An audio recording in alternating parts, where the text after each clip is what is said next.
안녕하세요. 순메디텍 교육부 이미순 실장입니다. 이번 현지조사가 가장 두려움이 대상이 되는 거는 아마 현지조사 결과 때문이라고 생각을 합니다. 그래서 이번 시간에는 현지조사에 대한 결과 처분이 어떻게 떨어지는지에 대해서 자세히 알아보는 시간을 갖도록 하겠습니다. 우선 앞선 시간에서 말씀드린 것처럼 그 처분이 결정이 되면 처분에 대한 사전 통지를 보냅니다. 그래서 요양기관에서 내가 받은 조사 내용에 대한 부당 금액이 얼마고 그거에 따른 처분이 어떻게 이루어지는지에 대해서 통보를 받게 되고, 만약에 문제가 있다고 생각하는 부분이 있다면 관련 근거를 들어서 이의를 제기하면 됩니다. 그런데 대부분은 조사팀도 그 문제가 되는 거에 대한 관련 자료를 다 진구해서 가기 때문에 사실은 그렇게 받아들여지는 일이 흔치는 않습니다. 어찌됐든 내가 문제가 있다고 생각하는 부분에 대해서 의견 제출의 기회를 갖고요. 만약에 의견 제출이 끝난다면 바로 행정처분이 떨어지는데, 그 행정처분들의 구분을 살펴보면 일단 무조건 부당 금액에 대한 이득금은 환수가 되겠죠. 환수가 되고 그 다음에 업무정지 처분이 떨어집니다. 부당 금액에 따른 비율에 따라서 업무정지 처분이 떨어지고, 만약에 거짓 청구가 있다면 그 면허 자격 정지 처분까지도 같이 받게 됩니다. 일단 업무정지 처분 같은 경우에는 과징금으로 대체도 가능합니다. 그래서 업무정지 기간이 10일이다 그러면 총 부담금액의 2배, 30일 이내인 경우에는 3배, 50일 이내인 경우 4배, 50일을 초과하는 경우에는 5배의 과징금으로, 금전으로 대체가 가능합니다. 예를 들면 부담금액이 5천만 원쯤 확인이 됐다. 그러면 50일을 초과하는 업무정지 기간을 받았다 하면 5배인 2억 5천만 원을 과징금으로 내면 이 업무정지 처분은 상쇄가 됩니다. 그렇지만 금전으로 대체할 수 없는 것은 면허자격정지 처분입니다. 면허자격정지 처분 같은 경우에는 금전 대체가 불가능하고, 면허자격정지 처분 같은 경우에는 중복처분의 개념이 있기 때문에 업무정지 처분도 받고 자격정지 처분도 받고 부당이득금 환수는 물론 당연히 환수가 되고요. 이렇게 중복처분의 개념이 있기 때문에 처분을 받을 때 가장 중요한 거는 자격정지 처분이 있다면 사실은 굳이 과징금으로 대체해서 업무정지 처분을 상쇄할 필요는 없는 거죠. 그리고 업무정지 처분은 구체적으로 보면 대물처분에 해당이 돼서 작업장에 내리는 처분이고요. 면허자격정지 처분은 대인처분에 해당이 돼서 사람에게 내리는 처분입니다. 그래서 예를 들면 업무정지 처분을 예를 들어서 1년을 받았다.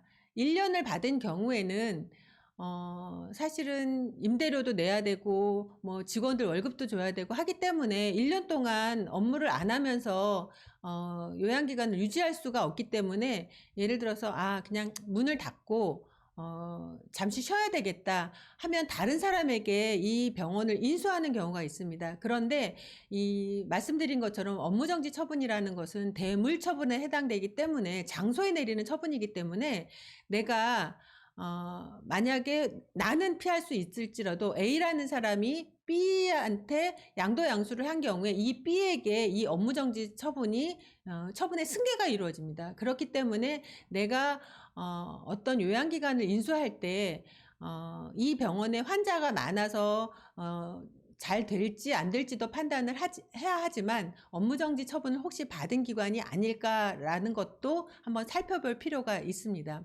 그리고 이 면허자격정지 처분 같은 경우에는 거짓 청구에 해당할 때 그 면허자격정지 처분이 내린다고 했잖아요. 그랬을 때 부당 거짓 청구 금액이 1,500만 원 이상이거나 비율로 20% 이상인 경우에는 심의위원회의 심의를 거쳐서 처분 내용을 공표를 합니다. 그래서 지자체 내지는 뭐 보건소, 복지부, 심평원, 공단 등등의 홈페이지에 다 처분의 내용과 요양기관 이름 이런 것들이 공표되게 됩니다.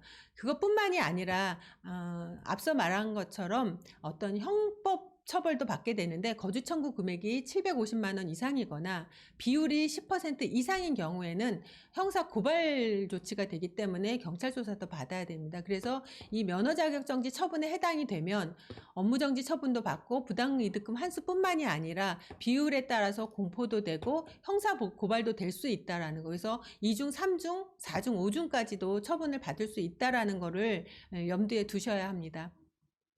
그리고 예를 들어서 내가 조사를 나왔는데 난 받기 싫어. 현지 조사를 받기 싫어. 그래서 거부를 하는 경우에는 무조건 그 금액에 과소를 따지지 않고 무조건 1년의 기간 안에서 업무정지 처분을 내려버립니다. 그렇기 때문에 사실은 현지 조사를 나오게 되면 무조건 거부하는 것도 굉장히 어려운 일인 거죠.